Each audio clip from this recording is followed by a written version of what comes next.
Welcome to another episode of The Dissection. There is a video announcement which sparked serious debate online yesterday and today. President of South Africa, Cyril Ramaphosa, made an announcement about visas that are going to be offered to Nigerian citizens to access South Africa. He made reference to business visas and he made reference to tourist visas. And these announcements were made at the South Africa-Nigeria Business Roundtable, where President Cyril Ramaphosa was hosting President of Nigeria, Bola Tinubu, who is in South Africa on a working visit. This is what President Cyril Ramaphosa said. And as soon as he said it and those videos went online, the internet exploded. Here's what he said. With these efforts to improve the ease of doing business in South Africa, we want to enable investors to promote and operate their businesses in a manner that will enable them to pursue various opportunities in various sectors of the economy. We look forward to seeing more Nigerian companies investing in South Africa. In fact, we want to see Nigerian products on the shelves of South African shops. Our efforts to create a favorable environment include our simplified visa process for Nigerian business people to travel to South Africa.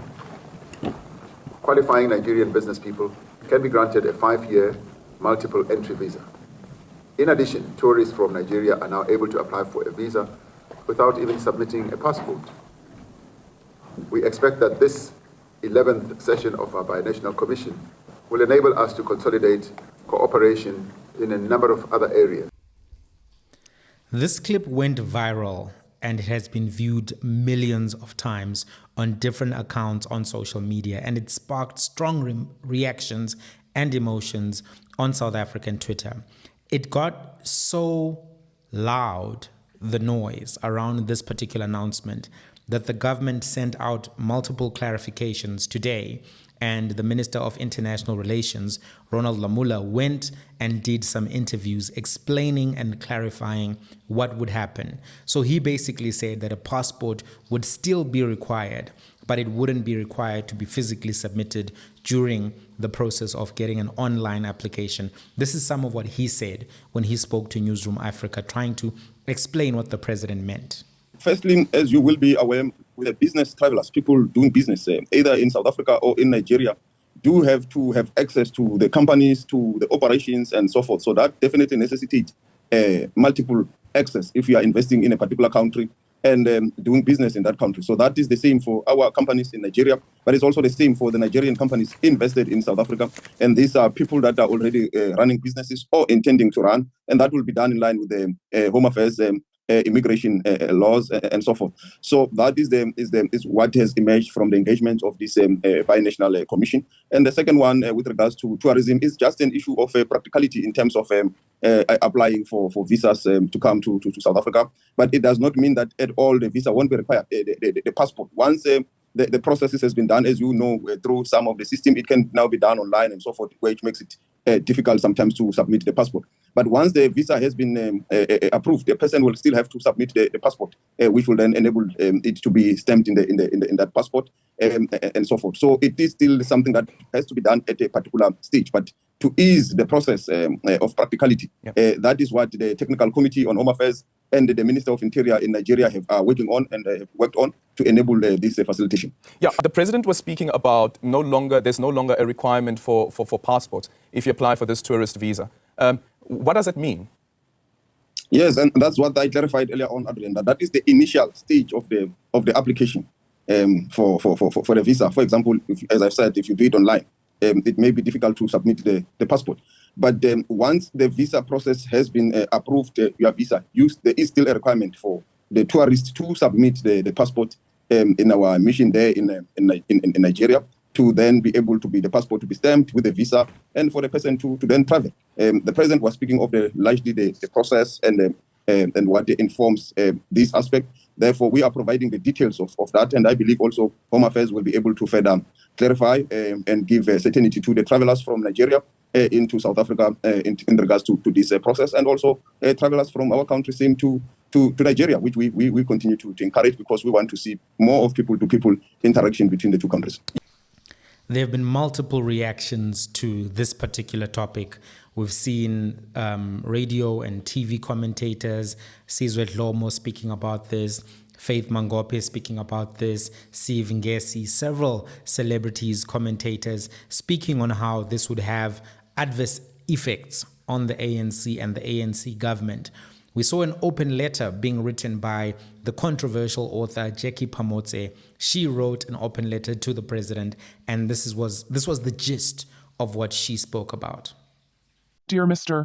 President of South Africa, I don't even know how to introduce myself. At this point, it doesn't matter. I'm just a commoner, born in this country but living with extreme fear. We have lost so much faith and respect for your leadership. Your government is a raging fire. When will the storm end? When will you hear us? Are you not a father? Your kids are dying. I'm writing to express my deep concern about the growing threat of human trafficking, gender-based violence GBV, and other violent crimes in our country. Your recent statement allowing Nigerians to travel to South Africa with ease has sparked fear among many citizens, who worry that this will open the floodgates for criminals to enter and operate freely. As you're aware, human trafficking is a serious issue in Southern Africa, with many victims being lured into forced labor, sexual exploitation, and other forms of modern-day slavery. The fact that our country still struggles with high levels of GBV, hijackings, and rape only adds to the sense of unease. Furthermore, it's heartbreaking to see that our constitutional rights are not being protected, and our communities continue to suffer from poverty and unemployment. The lack of job opportunities and the feeling of being ignored by the government have eroded our faith in your leadership. Mr. President, I urge you to reconsider your decision and prioritize the safety and well-being of South African citizens. Our children deserve to grow up in a secure and stable environment, free from the threats of violence and exploitation. We need a comprehensive plan to address human trafficking, GBV, and other violent crimes. This should include increased funding for law enforcement and social services to combat human trafficking and support victims, education and awareness programs to prevent human trafficking and GBV. What are you really doing for the youth? You have suggested that more Nigerian products be placed on our shelves, yet our own entrepreneurs struggle to get these opportunities? Have you seen what's happening with DRIP? As a businessman, what did you do? We need strengthening of border control measures to prevent the entry of criminals and traffickers, improved coordination and cooperation between government agencies, civil society, and international organizations to combat human trafficking and GBV. Additionally, I urge you to address the root causes of poverty and unemployment, which are often linked to crime and violence. This includes investing in education, job creation initiatives, and social welfare programs. I implore you to listen to the concerns of your citizens and take concrete actions to protect our rights and ensure our safety. We deserve a government that prioritizes our well-being and takes decisive action to address the challenges we face. I am heartbroken but equally aware of the dangers you refuse to address. Every day, kids are leaving out of these borders and the drugs are coming in. Have you not seen the human trafficking crisis? Do you not understand the risks you have created in your agenda with Nigeria? When will we matter? Are you not a father? What about us? Have nothing more to say, but you have killed us. Stop and look at the state of this country as a father, politics aside. Call that family meeting and address us. The three issues I want to discuss in this particular video. Number one, the reputation of the Nigerian community globally. Number two, the legitimate frustrations of South Africans. And number three, the economic goals of the African Union. And we're going to see how those things don't necessarily align at all times. So let's talk about the reputation of the Nigerian community. Unfortunately, there are some Nigerians who have spoiled the reputation of all Nigerians. And now Nigerians are all being painted with one brush. So when people are speaking of Nigerian tourists or Nigerian businessmen, some people automatically hear drug traffickers, they hear human traffickers, instead of thinking about those people as tourists, as well as legitimate business owners who are interested in bilateral trade with South Africa that benefits both parties. I know that there are many Nigerians who are living in South Africa, working in South Africa, who are good, ethical, and upright people. For instance, when I was at medical school, the head of anatomy at Wits Medical School, a man who trained generations of doctors, all of the doctors who are working at Baragwana, who are working in and around Johannesburg, who trained at Wits, went through this man. He taught them excellence in medical anatomy. He taught them excellence in academia, how to study, how to be robust. Very strict guy, very kind guy. So the head of anatomy at Wits Medical School is Professor Amadi Ihuno. He does undergraduate teaching anatomy for medical students, for Bachelor of Health Science students, for biomedical engineering students. He does postgraduate education and teaching for advanced neuroanatomy, for MMed, MSc for dentistry students, and dentistry candidates in clinical specialities. He is an example of a Nigerian with high skills who has been living in South Africa for decades. I think he completed his PhD in 2004 and has been teaching at WITS for decades up until this point. He has led SADC teams and international teams in neuroanatomy. He is one of the eminent scholars in neuroanatomy in the world. So he's an example. And there are many others on campuses around South Africa who are legitimately studying engineering, science, physics, all of these things, because the universities in South Africa are some of the best universities in Africa. In fact, I think the top 3 universities in Africa are actually UCT, Stellenbosch, WITS, and the next 5 are also South African universities. So what I'm saying is that there are many Nigerians who come into South Africa legitimately and conduct legitimate businesses. There are unfortunately many who also conduct illegal businesses, and some people have only been exposed to those types of Nigerian nationals, those people who are in Hillbrow, in Sunnyside, who can be very arrogant, very rough, and also are not necessarily doing legitimate things. They are in nightclubs. People have had negative encounters with these people across. And when those are the only Nigerians you encounter, it can create a perception in your mind that all Nigerians are like that Nigerians are involved in shady business. And then you paint everybody with one brush. We've all received countless emails promising us a large amount of money if we send money to Nigeria because the Nigerian prince is in trouble, and then he will reward us.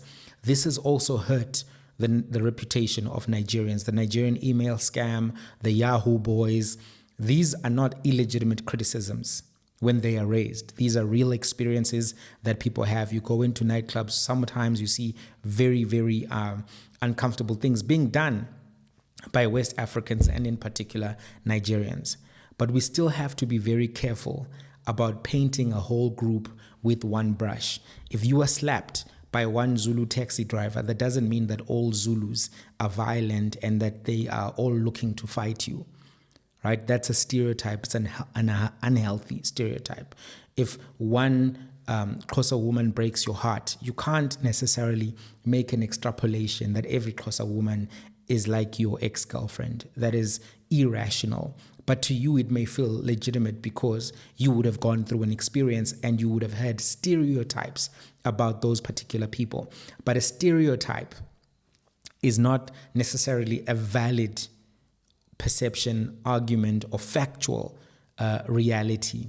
So we have to be very careful about that and stereotypes in general, particularly hasty generalizations.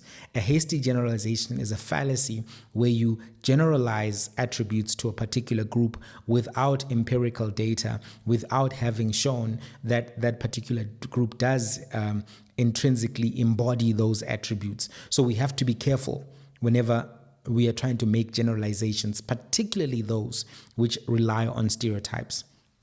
Having said that, it is also valid to note that Nigerian leaders have to fix issues in Nigeria, issues of crime, which lead to some people who commit crime in Nigeria ending up becoming, criminal bosses around the world, becoming parts of syndicates around the world. If the Nigerian government could minimize and limit crime in Nigeria, that would have a large effect on reducing other people's encounters of criminal syndicates which do have Nigerian members in them. That's something that they have to fix. They have to fix the levels of corruption, the levels of economic malaise in Nigeria, which makes people, leave Nigeria looking for economic opportunities everywhere else. That responsibility does rest with Nigerian leaders. It does rest with Nigerian leaders. They have that responsibility. This reputation doesn't come out of nowhere. It may be a hasty generalization. It may be a stereotype, and it may cause unfair perceptions of all Nigerians. But at its root, it comes from somewhere. And Nigerian leaders have to acknowledge that and deal with that. I mean, it's very worrying that even the president himself has been accused and, implicated in various shady practices in his younger years. Even that doesn't, create an encouraging perception, but it's something that has to be dealt with.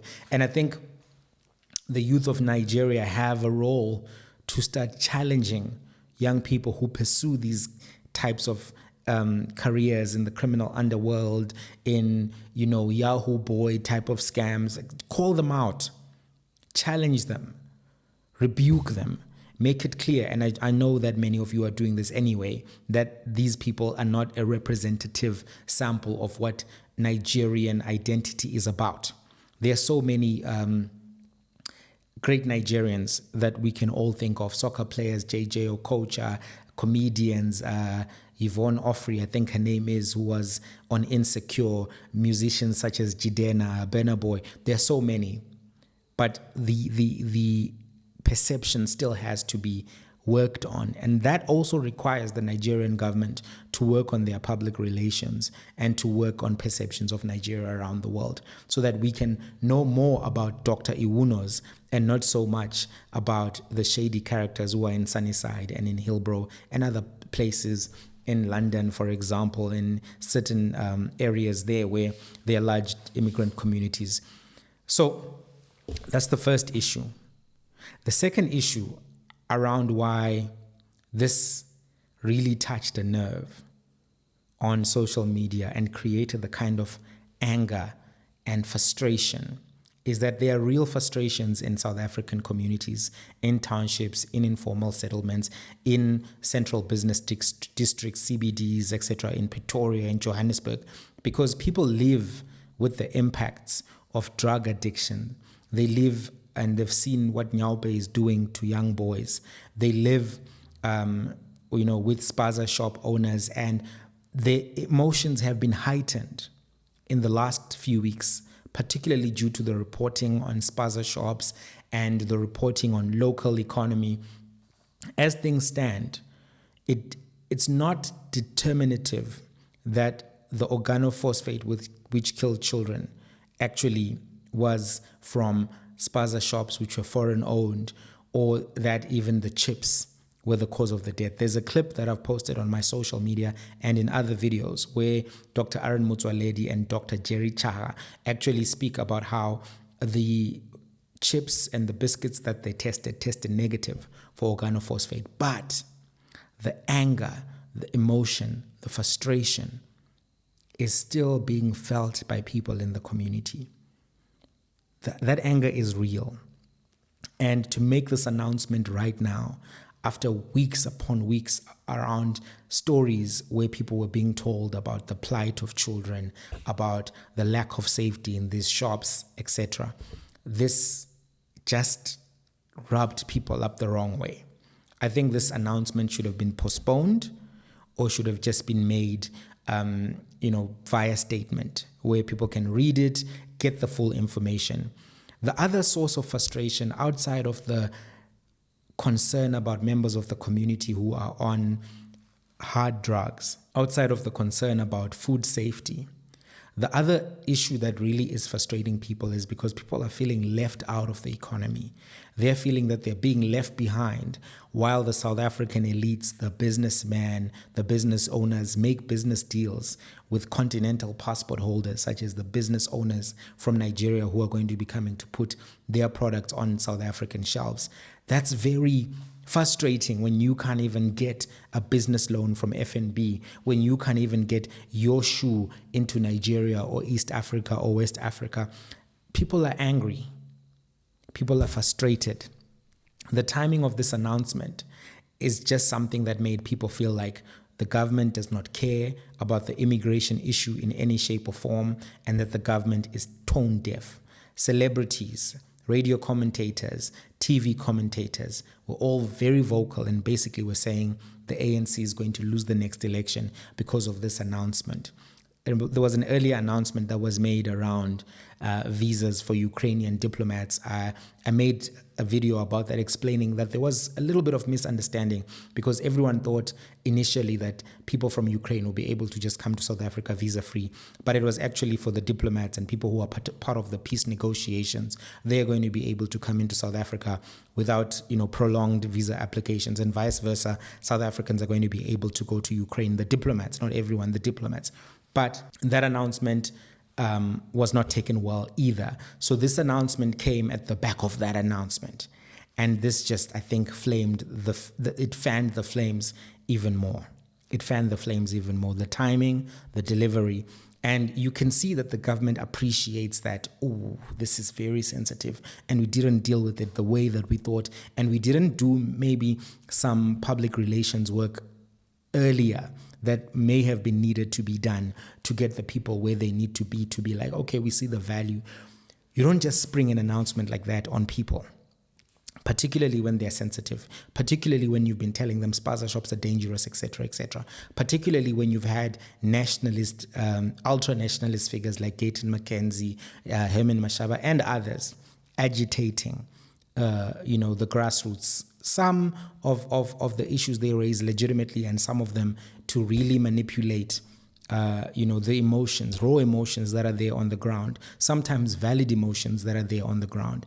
There have been politicians who have built their career off this. So if you're going to announce something like this, you have to do a lot more groundwork before you come to the people and say, here's what we're going to do, here's how it's going to work. And you have to announce very delicately. The announcement led to lots of confusion. And the fact that all of this explanation was being done today shows that they realized that, okay, a mistake was made in how we announced this. And maybe even that one issue about tourists won't need, passports, that created a lot of confusion, because people are then saying, people are just going to walk in. How does that work? How are we going to be safe?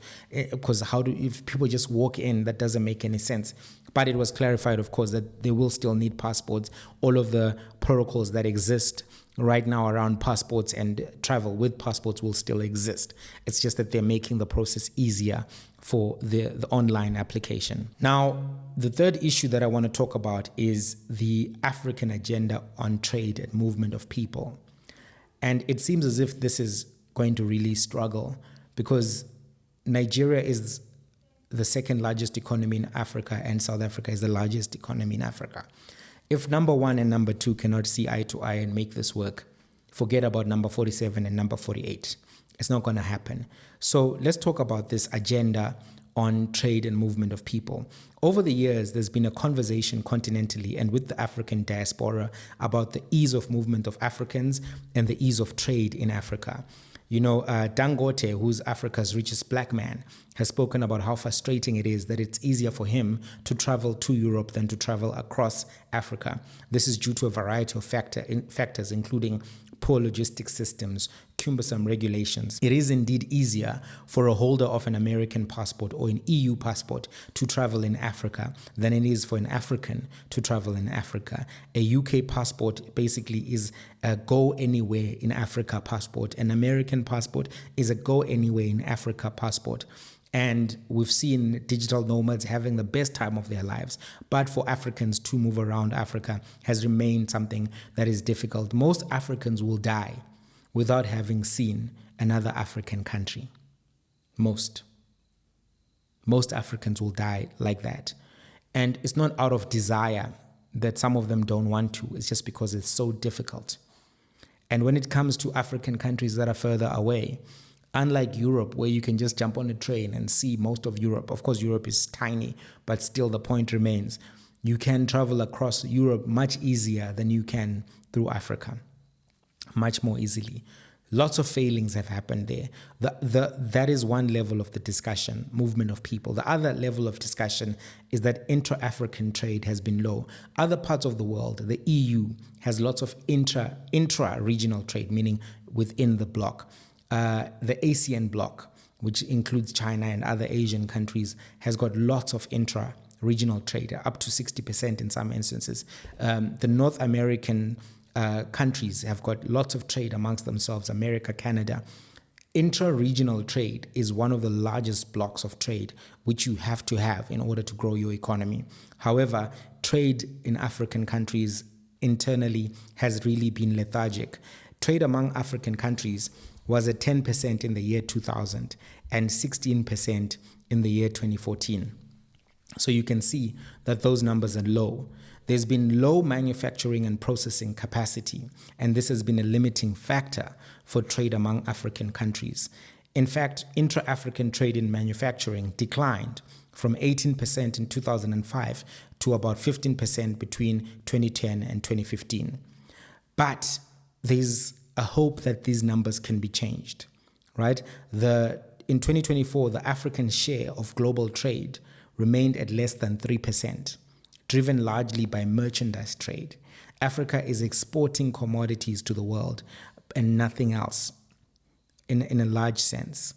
And there's an aspiration that if we can up those numbers to maybe 50% of intra-African trade, we can really lift Africa out of poverty. That's the hope, that's the aspiration. That is what Continental leaders are trying to do. It's part of Agenda 2063.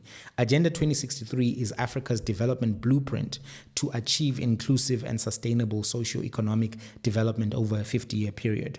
The continent aims to achieve this objective through realization of 5 10-year implementation plans. The first implementation plan started in 2013 and ended in 2023, mixed results in terms of whether or not they achieved it. Now, this continental agenda was adopted by African heads of state and government during the Golden Jubilee celebrations of the Organization of African Unity in 2013. So, Agenda 2063 sets to deliver on a set of 7 development aspirations, each with its own set of goals, which are aimed at achieving what is known as the goal of the Africa that we want. There are 15 flagship projects. The aspiration that I want to talk about a little bit now is Aspiration 2, which pertains to issues of intra-African trade and movement of people. Aspiration 2 states that Africa aims to have an integrated continent, which is politically united and based on the ideal of Pan-Africanism and the vision for Africa's renaissance. When you look at the goals, some of the goals under this particular aspiration are a united Africa, and they're talking about political unity with constitutional structure, legal frameworks, whether it's a federation or a confederate. So they're really talking about structuring it, not in terms of symbolic unity, but formal and legal unity. They're talking about continental financial and monetary institutions established and being functional. They're talking about world-class infrastructure crisscrossing across Africa, right? So there has been some progress in the signature and ratification of the African Continental Free Trade Area, which came into effect on the 1st of January 2021, right? And the establishment and operationalization of an African Continental Free Trade Secretariat in Ghana. Currently, 54 AU member states have signed the African Continental Free Trade Agreement and 42 member states have ratified it. 39 have deposited their instruments of ratification. So you can see that there's an agenda, there's a plan, there's a strategy. The African Continental Free Trade Area is one of the things that gets discussed a lot. The other thing that doesn't get discussed a lot, but is also big to this conversation, is the protocol to the treaty establishing the economic community relating to the free movement of persons, right of residence, and right of movement. Okay, that's a mouthy thing. Protocol to the treaty establishing the economic community relating to the free movement of persons, right of residence, and right of movement. This is an African Union protocol, which has been signed by many countries, but not all in Africa. I think about 33 countries have signed. South Africa hasn't signed, as far as I know. Article 2 of this particular protocol on free movement of persons says the following.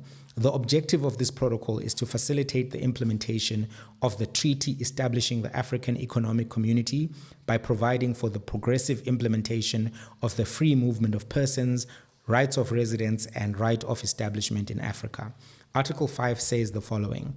The free movement of persons, rights of residence, and rights of establishment shall be achieved progressively through the following phases. Phase 1, during which state parties shall implement the right of entry and the abolishment of all visa requirements. Phase 2, during which state parties shall implement the right of residence. Phase 3, during which state parties shall implement the right of establishment. They're talking about establishing a business, etc.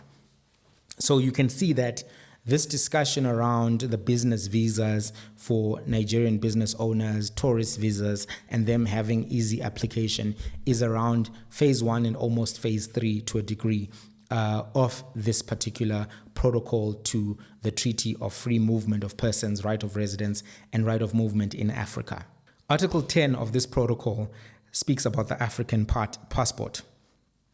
It says, state parties shall adopt a travel document called the African passport and shall work closely with the Commission to facilitate processes towards the issuance of this passport to their citizens.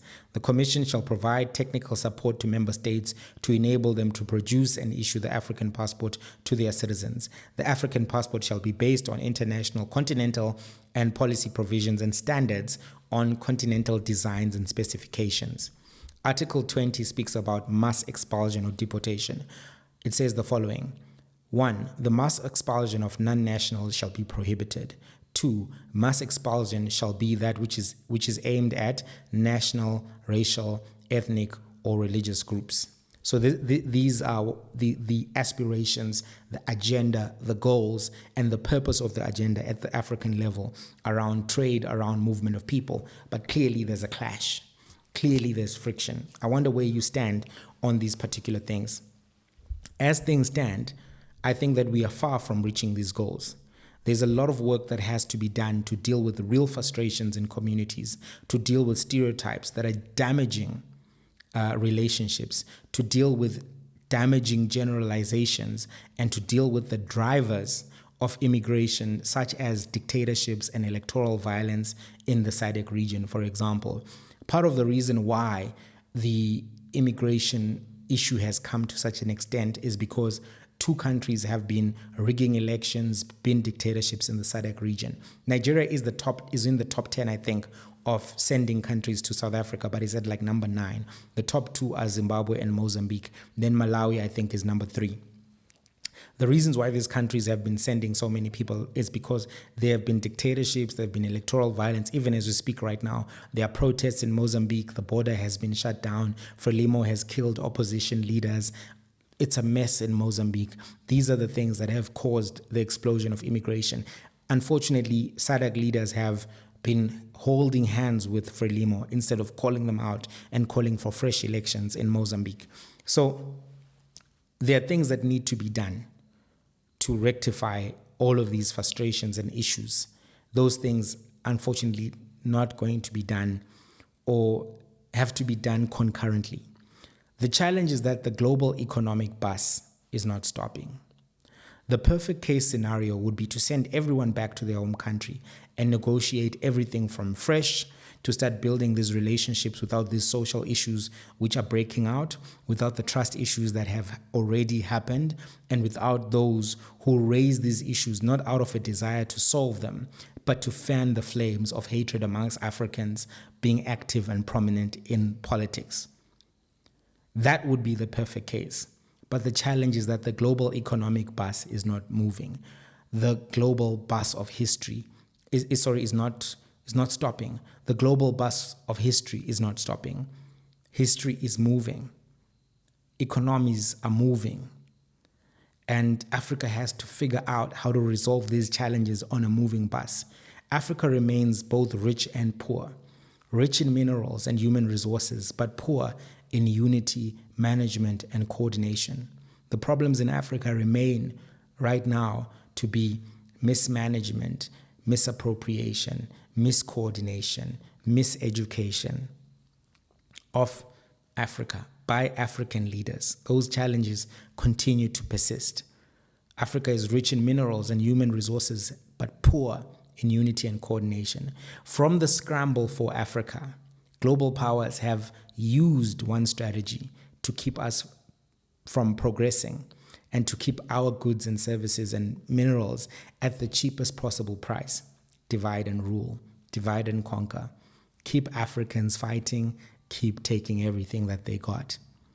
The challenge is those fights feel so real to Africans, and they are real.